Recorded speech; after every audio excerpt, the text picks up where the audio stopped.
रहमानिर्रहीम। अस्सलाम वालेकुम। उम्मीद है आप ठीक होंगे, खैरियत से होंगे। तैयब बलोच आपकी खिदमत में फिर से हाजिर है। जी मैं यहाँ पे मौजूद हूँ चाइना चौक के ऊपर।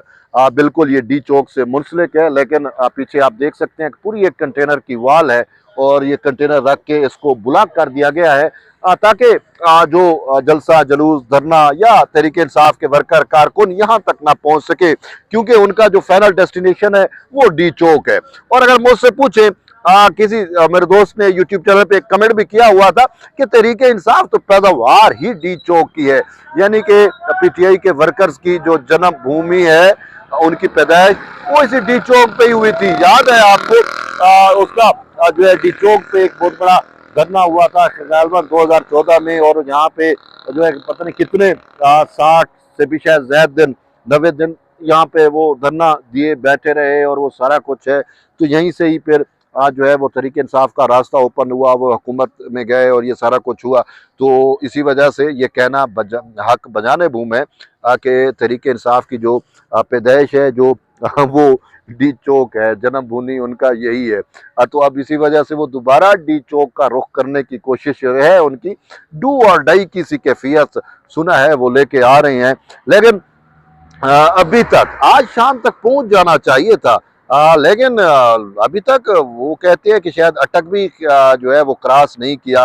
तो यूं तहरीक इंसाफ के वर्कर्स हैं या कारकुन या एहतजाजी जो है वो अभी तो इस्लामाबाद में भी दाखिल नहीं हो सके। तो यहाँ पे जो मामलात है पूरा इस्लामाबाद, अगरचे रास्ते बंद किए हुए हैं, इंतज़ामिया की जानिब से हद्दुल मकदूर कोशिश की गई है कि तहरीक इंसाफ के एहतजाजी जो हैं वो यहाँ पे ना पहुँच सके। तो बहरहाल मैं ये कहूँगा कि ये एक किस्म की असाब की भी जंग है। अब देखते हैं कि तहरीक इंसाफ जो है वो किस तरीके से यहाँ पे पहुँचने की कोशिश करती है।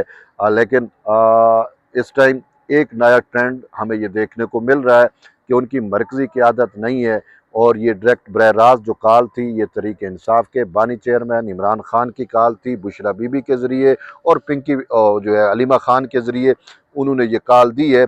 और आप ये कह सकते हैं कि ये अकाल जो है या धरना जो है वो लीडरलेस भी है। मेन लीडर जो अडियाला में पड़ा हुआ है उसी का है।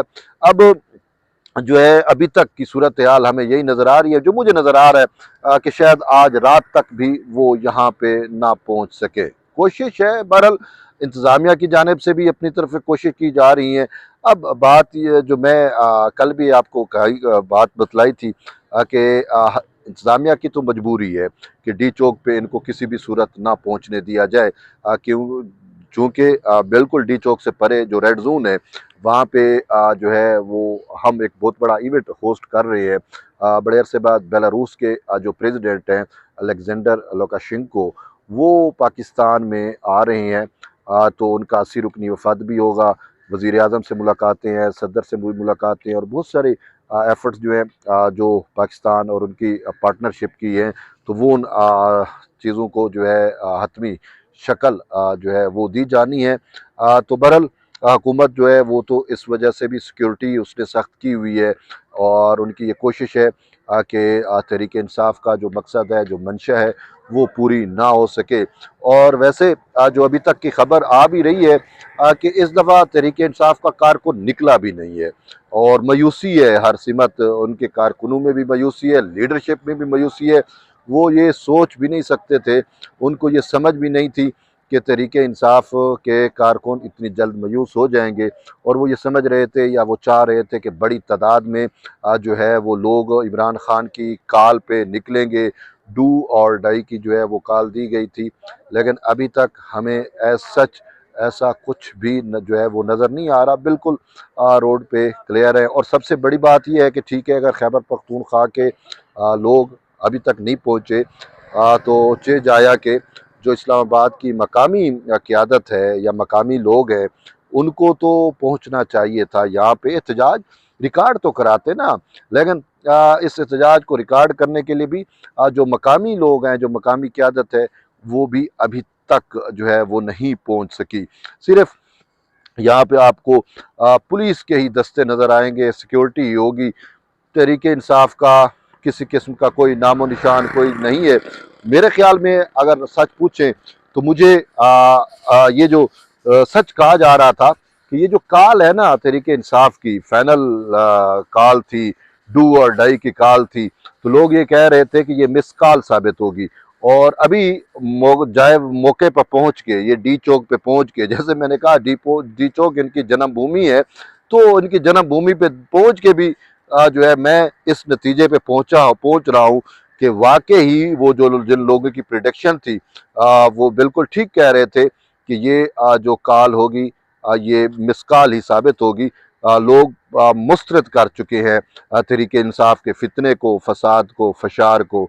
अब लोग जो है वो नहीं निकल रहे। तो ये एक बहुत बड़ा ब्लो बैक है तहरीक इंसाफ के लिए। और वो जो एक खुद साख्ता कहा जाता था, खुद साख्ता जो उनकी पॉपुलैरिटी थी तहरीक इंसाफ के बानी चेयरमैन की, अब सच पूछो तो वो पॉपुलैरिटी भी जो है मुझसे अगर पूछें तो वो पॉपुलैरिटी भी बढ़ गई है, ख़त्म हो गई। ये आज की नाकामी, ये इस एहतजाज की 24 नवंबर को उन्होंने यहाँ पे पहुँचना था, तो अभी तक तो वो पहुँच नहीं सके, आए नहीं है। तो इससे क्या मुराद है? इससे यही मुराद है, यही आप कह सकते हैं कि लोगों ने मुस्तरद कर दिया है तहरीक इंसाफ को। बिल्कुल वो निकले ही नहीं है। ये काल जो है ये डायरेक्ट बरह रास्त काल थी तहरीक इंसाफ के बानी चेयरमैन की, और उसको लीड दो फ्रंट पे हो रही थी। बुशरा और अलीमा दोनों, एक साइड पे उसकी बहन है, एक साइड पे उसकी वाइफ है, दोनों ने जो है ये कहा। और पीटीआई तो में तो किसी किस्म का इख्तलाफ नहीं था 24 नवंबर के इस धरने के लिए, डू और डाई वाली इस कैफियत पे। लेकिन सच पूछें, देख लें, ये बिल्कुल आपको क्लियर रोड नज़र आ रहा है। वरना एज सच इमरान खान काल दें तहरीक इंसाफ के वर्कर्स ना पहुँचे, ऐसा तो हमने कभी सोचा नहीं था। ठीक है, लेकिन अब वो कंडीशन आपके सामने मैं आपको दिखा रहा हूँ। ये देखें, ये 365 एंगल से मैंने आपको पूरा व्यू दिखाया है कि बिल्कुल मुस्तरद हो गया तहरीक इंसाफ, ख़त्म। ये जो मिसकाल साबित हुई है, और इसके बाद तो अब उनके हौसले ही पस्त हो गए। वर्कर का ही हौसला पस्त है, वर्कर ही नहीं निकल रहा। तहरीक इंसाफ अब क्या करे?